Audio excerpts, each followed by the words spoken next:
নমস্কার বন্ধুরা, ফিরে এলাম আরও একটি নতুন ভিডিও নিয়ে। দেখুন, এটা মামা শ্বশুর বাড়ির দ্বিতীয় দিন। আজকে ছোটো মামি শাশুড়ি খাওয়াবে, সেই জন্য চলে এসেছি ছোটো মামি শাশুড়ির ঘরে।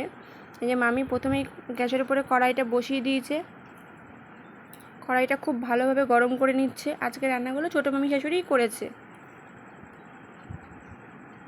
এই দেখুন, কড়াই কিন্তু খুব ভালোভাবে গরম হয়ে গেছে। এবার কড়াইয়ের ভিতরে তেল দিয়ে দেওয়া হয়েছে, তেলটাও গরম হয়ে গেছে। এবার মাংসের মধ্যে যে আলুগুলো দেওয়া হবে, সেই আলুগুলো খুব ভালো করে ভেজে নেওয়া হচ্ছে। দেখুন, উল্টে পাল্টে কিন্তু খুব কড়া করে ভেজে নেওয়া হয়েছে। আর এদিকে এখানে 4 কেজি মতো মাংস ছিল, চিকেন। সেই মাংসটাকে শুধু লবণ, হলুদ আর একটু তেল দিয়ে মেখে রেখেছে, আর কিছুই দেয়নি এর মধ্যে। এই দেখুন, অনেকক্ষণ আগেই মেখে রেখেছে, কোনো মশলা পড়েনি এটায়। এবার সেই কড়াইটাতেই আবার কিছুটা তেল দিয়ে দিয়েছে, তেলের মধ্যে এবার জিরে ফোড়ন দিয়ে দিয়েছে। আজকের রান্নাটা কিন্তু মামি শাশুড়ি সর্ষের তেলে করছে। মাংসটা সর্ষের তেলে করলেই বেশি ভালো লাগে। জিরের মধ্যে 2টো শুকনো লঙ্কা চিড়ে দিয়ে দিয়েছে।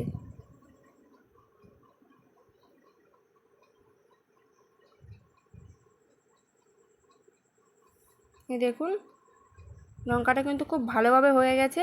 এবার কিছুটা পরিমাণে পেঁয়াজ দিয়ে দিল। এবার পেঁয়াজগুলো খুব সুন্দর করে ভেজে নিতে হবে। দেখুন, খুব সুন্দর করে কিন্তু ভেজে নিচ্ছে পেঁয়াজগুলো। এবার থালায় যেটুকু পেঁয়াজ লেগে আছে ওটাও কাচিয়ে দিয়ে দেওয়া হবে। আমরা কিন্তু একটুও নষ্ট করি না, সব কিছুই দেই। এই দেখুন, সেগুলো দিয়ে দেওয়া হলো। এবার পেঁয়াজটাকে খুব ভালো করে ভেজে নেবে। পেঁয়াজটাকে লাল লাল করে ভেজে নেওয়া হচ্ছে। দেখুন, পেঁয়াজটা কিন্তু ভাজা হয়ে যাচ্ছে ভালোভাবে। এবার পেঁয়াজটা ভাজা হলে এর মধ্যে একে একে সব মশলাগুলো অ্যাড করবে। দেখুন, পেঁয়াজটা কিন্তু প্রায় ভালোভাবে ভাজা হয়ে গেছে। এবার খুবই সামান্য লবণ দিয়ে দিল এর মধ্যে। যেহেতু মাংসের মধ্যে আগে থেকে লবণ মাখানো আছে, এই জন্য খুবই সামান্য লবণ দেওয়া হলো।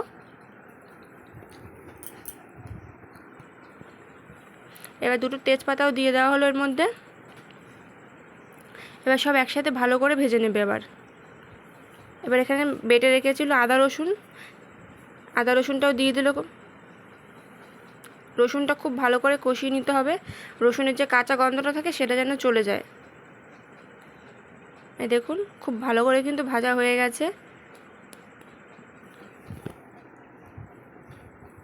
এই দেখুন, কত সুন্দর করে ভাজা হয়ে যাচ্ছে।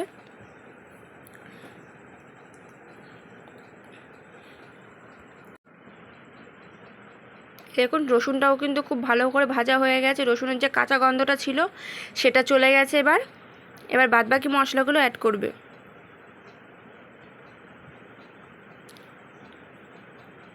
দেখুন, প্রথমে দিয়ে দেবে এবার লঙ্কা। এখানে লঙ্কা আর জিরে আর ধনে পেস্ট করে রেখেছে, সেই পেস্টটাও দিয়ে দেবে এবার। এই দেখুন, সেই পেস্টটা কিন্তু দিয়ে দিচ্ছে, মিক্সিতে পেস্ট করে রেখেছিল। এই দেখুন, দিয়ে দেওয়া হলো শুকনো লঙ্কা, জিরে আর ধনে, এই 3টের যে পেস্টটা। এবার সব মশলা একসাথে ভালোভাবে কষিয়ে নেবে। দেখুন, খুব সুন্দর করে কষানো হয়ে যাচ্ছে। খুব অল্প একটু জল দিল, মিক্সিটা ধুয়ে, যে মিক্সিটাতে মশলা ছিল সেই মিক্সিটা ধুয়ে একটু জল দিয়ে দিল, যেহেতু মশলাগুলো নিচ থেকে পুড়ে যাচ্ছিলো সেই জন্য। এবার সামান্য পরিমাণে চিনি দিল কালারের জন্য।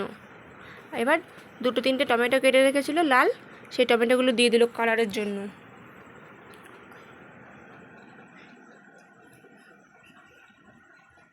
এবার পরিমাণ মতো হলুদ দিয়ে দিচ্ছি, যেহেতু আগের থেকে মাংসের সাথে কিছুটা পরিমাণে হলুদ মাখানো আছে, সেই জন্য খুবই সামান্য দিয়েছে, বেশি দেয়নি। এবার এই মশলাটাকে ভালোভাবে সব একসাথে কষিয়ে নেবে। দেখুন, সব কিন্তু ভালোভাবে কষানো হয়ে গেছে। এবার এই মাংসগুলো এর মধ্যে ঢেলে দেবে।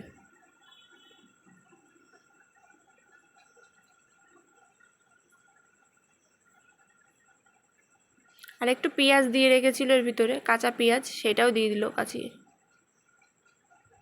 এবার এই মাংসগুলো সব একসাথে ভালো করে কষাতে থাকবে। দেখুন, মুরগির মাংস তো এমনিতেই অনেকটা জল বেরোয়, সেই জলেই মাংসটা পুরো সেদ্ধ হয়ে যাবে।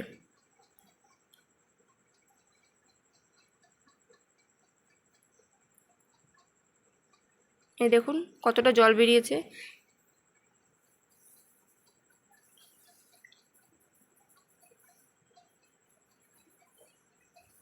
এই দেখুন মামা বাড়ির পাশে মধ্যেই দুটো হাঁস ছিল, ছোটো মামি শাশুড়ির হাঁস এই দুটো।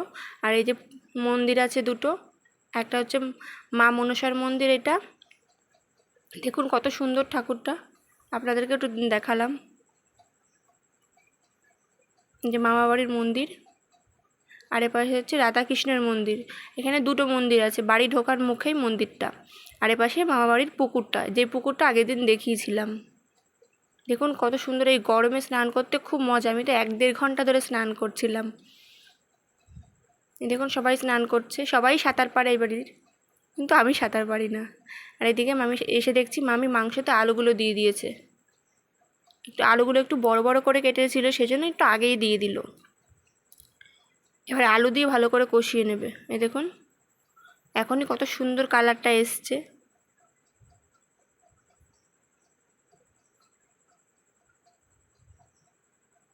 আগের দিন দেখিয়েছিলাম মেজো মামি শাশুড়ির ঘরের রান্না, আজকে দেখাচ্ছি ছোটো মামি শাশুড়ির ঘরের রান্না। আমরা যেহেতু সবাই একসাথে বেড়াতে গেছিলাম মামা বাড়িতে, সেই জন্য আমার শাশুড়ি, আমার মাসি শাশুড়ি, ননদ, আমরা 8-9 জন একসাথে বেড়াতে গেছিলাম। সেই জন্য প্রত্যেক ঘরে ঘরে 1-2 দিন করে থেকেছি। এই দেখুন মামির কিন্তু মাংসটা প্রায় কষানো হয়ে গেছে। এবার যে মেটেটা তুলে রেখেছিল, মেটেটা আগে দেয়নি, মাংস কষানোর সময় তুলে রেখেছিল। যদি মাংস কষানোর এতগুলো মাংস তো যদি গলে যায়, সেই জন্য মেটেটা তুলে রেখেছিল। এই দেখুন মাংসটা কিন্তু ভালোভাবে কষানো হয়ে গেছে। এবার আগের থেকে যে গরম জলটা করে রেখেছিল, সেই জলটা মামি দিয়ে দিচ্ছে। একটু অসুবিধা হচ্ছে যেহেতু গরম জল।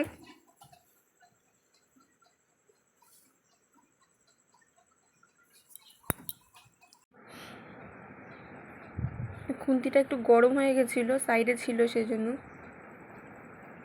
দেখুন জল দেওয়া হয়ে গেছে। এটা কিন্তু গরম জল দিয়েছিল, পাশের হাঁড়িতে গরম জল করে রেখেছিল রান্নার জন্য, সেইখান থেকে দিচ্ছে। আর যেহেতু আমরা অনেকজন লোকই ছিলাম, সেজন্য একটু বড় কড়াইতেই রান্না হচ্ছিল। আমরা 12-13 জন মতো লোক ছিলাম, সেজন্য বড় কড়াইতে রান্না হচ্ছে। আর অনেক আনন্দও করেছি একসাথে, সবাই মিলে অনেক মজা করেছি। এই দেখুন মাংসটা কিন্তু হয়ে গেছে। এবার ইলিশ মাছটা রান্না করছিল, সর্ষে ইলিশ। এই দেখুন কাঁচা রান্না করেছিল সর্ষে দিয়ে, সর্ষে বাটা দিয়ে ইলিশ মাছটা, সেটাও দেখিয়ে দিলাম। আরও অনেক কিছুই রান্না হয়েছিল, কিন্তু সব কিন্তু আমি শেয়ার করতে পারিনি। শুধু রান্না কি ভিডিও করলে হবে? আমি তো বেড়াতে গেছি, একটু ঘুরেছি সব জায়গায়। এই দেখুন ইলিশ মাছের কালারটা কত সুন্দর এসছে, খেতেও কিন্তু খুব ভালো হয়েছিল।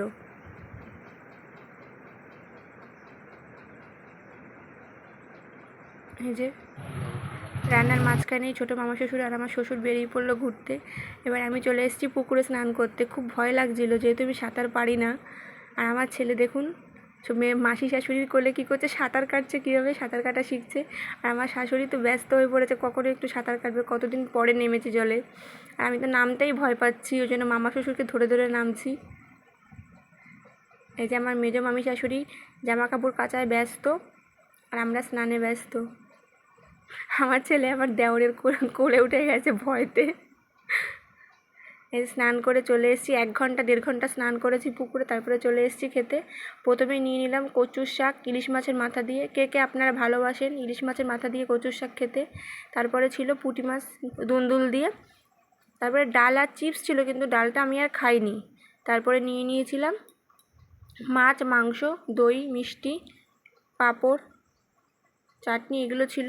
আর লাস্টে ছিল একটা আইসক্রিম, যেটা সবথেকে আমার ফেভারিট। আজকের জন্য আসি বন্ধুরা, দেখাবে অন্য কোনো ভিডিওতে।